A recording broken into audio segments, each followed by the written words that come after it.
শেখ হাসিনার আমলে হাজার হাজার গুণ ভালো ছিলাম, কারণ তখন দুর্নীতি বাংলাদেশে কম ছিল। এখন বাংলাদেশে দুর্নীতি প্রত্যেকটা জায়গায়।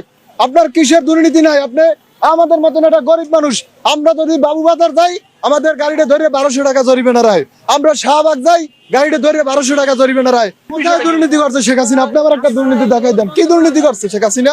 কি দুর্নীতি করছে? আমি কোনো দল করি না, আমি কোনো দলে নাই, আমি সাধারণ মানুষ, আমি খেটে খাই। শেখ হাসিনার আমলে আপনারা নিয়ন্ত্রিত ভাবে আবাসিক এলাকার ভিতরে গাড়ি চালাতেন, তাহলে এখন শেখ হাসিনা যাওয়ার পর আপনারা মেইন রোডে কেন উঠলেন? শেখ হাসিনা আমলের সময় এই ঢাকা শহরে গাড়ি ছিল মাত্র 1 লক্ষ, এখন হয়েছে 5 লক্ষ।